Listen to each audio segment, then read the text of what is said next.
चौथी पास राजा। किस किसने सुनी है ये कहानी?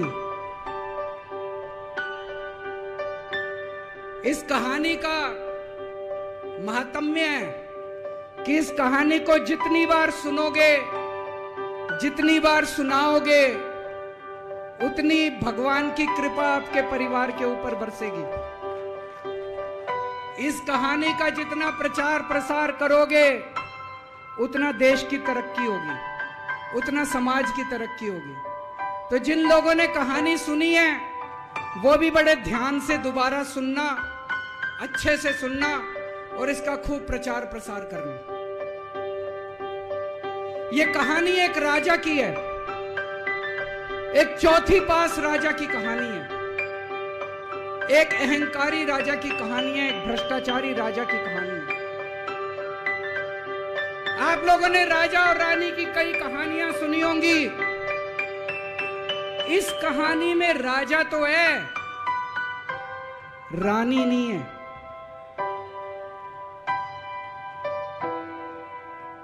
तो एक महान देश था, कई हजार साल पुराना देश। उस देश के एक गांव में एक बच्चा पैदा हुआ, बहुत गरीब घर में एक बच्चा पैदा हुआ। तो जैसे गांव के अंदर बच्चा पैदा होने पे ज्योतिषी आते हैं, ज्योतिषी आके बच्चे का भविष्य बताते हैं, ऐसे गांव का ज्योतिषी आया, उसने बच्चे की कुंडली देखी और बच्चे की मां को बोला कि माई, तेरा बेटा बड़ा होके बहुत बड़ा सम्राट बनेगा। माई को समझ नहीं आया, मैं इतनी गरीब, मेरा परिवार इतना गरीब, मेरा बेटा सम्राट कैसे बनेगा। खैर बच्चा धीरे धीरे बड़ा होने लगा। गांव के सरकारी स्कूल में उसका एडमिशन करा दिया। उसका पढ़ने लिखने में मन नहीं लगता था।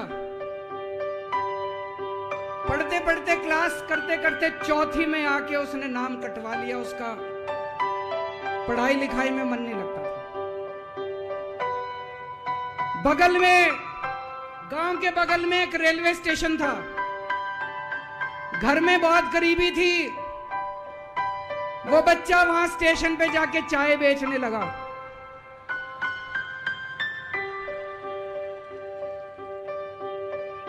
चाय बेच के अपना गुजारा करता था। वो भाषण बहुत अच्छा देता था, बचपन से ही बड़ा अच्छा भाषण देता था। गांव के लड़कों को इकट्ठा कर लेता और भाषण देना चालू करता। धीरे धीरे आसपास के गांव में फैल गया कि यह बच्चा भाषण बड़े अच्छे देता है। आसपास के लड़के भी इकट्ठे हो गए और जो मर्जी टॉपिक हो भाषण देना चालू कर देता था और रुकता ही नहीं था, घंटों घंटों तक भाषण देता रहता। बच्चा बड़ा हुआ। ज्योतिषी ने कहा था बड़ा होके बच्चा उस महान देश का सम्राट बन गया। लेकिन राजा तो अनपढ़ था, उसे तो कुछ आता नहीं था। अफसर आते, उस अनपढ़ राजा से जहां मर्जी साइन करा लेते, जहां मर्जी जो मर्जी साइन करा लेते। वो राजा अनपढ़ था, उसे लगता था मैं अगर अफसरों से पूछूंगा तो मेरी कमजोरी सबके सामने प्रकट हो जाएगी। अफसरों को लगेगा मेरे को कुछ आता नहीं है। अफसर जो मर्जी लेके आते थे वहां साइन कर देता था। वो धीरे धीरे पूरे देश के अंदर फैल गया कि राजा अनपढ़ है, राजा अनपढ़ है। राजा को बड़ा बुरा लगने लगा। तो राजा ने कहीं से एक फर्जी डिग्री का जुगाड़ कर लिया।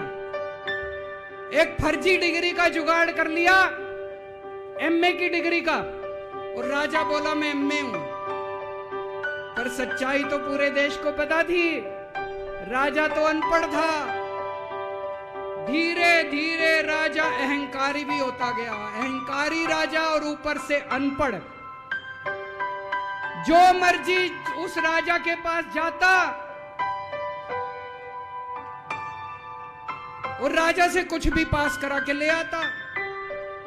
एक बार कुछ लोग गए, राजा को बोले जी नोटबंदी कर दो। नोटबंदी करने से भ्रष्टाचार खत्म हो जाएगा, आतंकवाद खत्म हो जाएगा। राजा को कुछ समझ नहीं आया। राजा की खूब चमची मारी राजा ने एक दिन शाम को टीवी पे आके 8 बजे नोटबंदी कर दी। पूरे देश का बेड़ा गर्क हो गया दोस्तों। लंबी लंबी बैंकों के सामने लाइनें लग गई, कई लोग मर गए, दुकानें बंद हो गई, रोजगार बंद हो गए, बड़ी बड़ी इंडस्ट्री बंद हो गई, पूरे देश का बेड़ा गर्क हो गया। फिर एक दिन कोई आके बोला जी 2000 का नोट ले आओ। राजा 2000 का नोट ले आया। 4 साल बाद कुछ लोग आके बोले जी 2000 का नोट बंद कर दो। राजा ने 2000 का नोट बंद कर दिया। राजा को अक्ल तो थी नहीं, बेवकूफ था, अनपढ़ था। कभी 2000 का नोट चालू करता था, कभी 2000 का नोट बंद करता था। एक बार कुछ लोग आके बोले जी ये किसानों के कानून बना दो, इस कानून से किसानों का भला होगा। राजा ने कानून बना दिए। पूरे देश के किसान सड़कों पे उतर आए। 750 किसान मर गए आंदोलन में, और 1 साल के बाद राजा को वो तीनों कानून वापस लेने पड़े। एक बार उस देश के अंदर बहुत बड़ी महामारी फैल गई, चारों तरफ महामारी फैल गई, लोग मरने लगे। किसी ने आके बोला जी थाली बजवाओ तो देश ठीक हो जाएगा।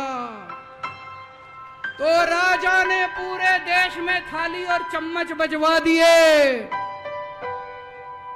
महामारी तो नहीं बची, महामारी तो फैली रही। किसी ने आके कहा जी डॉक्टरों की जरूरत पड़ेगी, दवाइयों की जरूरत पड़ेगी, इंजेक्शन की जरूरत पड़ेगी, तब महामारी। राजा अपने दोस्तों का बड़ा ख्याल रखता था। उसके दोस्त थे। एक दोस्त ने 10,000 करोड़ रुपए चोरी कर लिए। राजा ने उसको देश से भगा दिया। दूसरे दोस्त ने 20,000 करोड़ चोरी कर लिए। राजा ने उसको भी देश से भगा दिया। पर एक दोस्त ऐसा था जिससे राजा की ज्यादा ही दोस्ती थी। कौन था? उसको उन्होंने सारे एयरपोर्ट बेच दिए, सारे जहाज बेच दिए, सारे सी पोर्ट बेच दिए, उन्होंने आसमान बेच दिया, जमीन बेच दी राजा ने, खदाने बेच दी। उस दोस्त पे राजा मेहरबान था। राजा का एक और दोस्त था।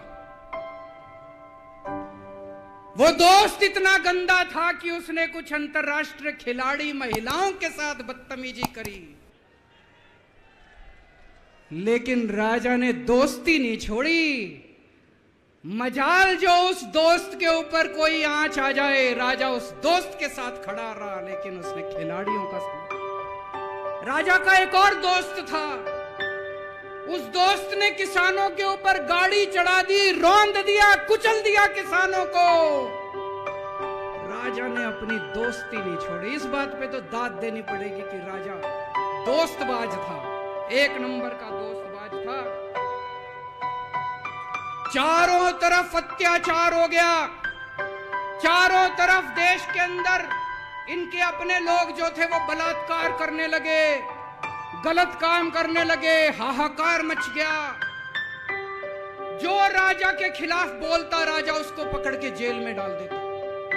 एक दिन एक पत्रकार ने कार्टून बना दिया राजा के खिलाफ, उस पत्रकार को उठा के जेल में डाल दिया। एक दिन एक किसी पत्रकार ने उनके खिलाफ कुछ लिख दिया, उसको पकड़ के जेल में डाल दिया। जो राजा के खिलाफ बोले उसका बेड़ा गर्क।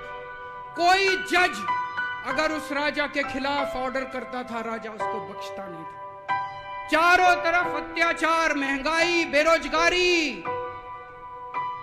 ऊपर आसमान में देवता ये सब देख रहे थे कि पृथ्वी के ऊपर कितना घनघोर अत्याचार हो रहा है। सारे देवता इकट्ठे हुए, देवताओं ने मीटिंग करी। सारे देवता मिलकर शिवजी महाराज जी के पास गए और कहा, महाराज कुछ करो, पृथ्वी के ऊपर अन्याय हो गया, अत्याचार हो गया, चारों तरफ बलात्कार, चारों तरफ हाहाकार मचा हुआ है, जनता परेशान हो रही है। पृथ्वी जी, शिव जी महाराज जी ने अपनी तीसरी आंख खोली। और दोस्तों, यहां प्रचंड पृथ्वी के ऊपर अजीब अजीब घटनाएं घटने लगी। उज्जैन के अंदर महाकाल की 6 सप्तऋषियों की बड़ी बड़ी 10 फुटा भारी भारी मूर्तियां थी। एक दिन बारिश और तूफान आया और 6 की 6 मूर्तियां टूट गई। लोगों ने कहा बड़ा अपशकुन हो रहा है, बड़ा अपशकुन हो रहा है। एक दिन एक ट्रेन एक्सीडेंट हो गया, 250 से ज्यादा लोगों की मौत हो गई। लोगों ने कहा बड़ा अपशकुन हो रहा है। और एक दिन घनघोर बारिश आई, तूफान आया, ऊपर से आकाशवाणी हुई। सारे देश की जनता को भगवान ने कहा कि आप महान देश के लोग हो, क्या कर रहे हो? उठो, खड़े हो जाओ और इस अहंकारी राजा के खिलाफ सब लोग मिलकर आवाज उठाओ। भगवान आपके साथ है। और उसके बाद दोस्तों, सोई हुई जनता जाग गई और 1 साल के अंदर उस अहंकारी राजा का राजपाट जनता ने उखाड़ के फेंक दिया।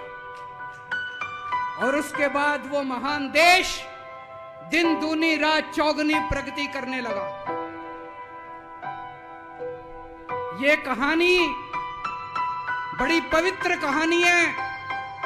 इस कहानी को सुनने से और सुनाने से परिवार का, समाज का और देश का बहुत भला होता है। इसे ज्यादा से ज्यादा शेयर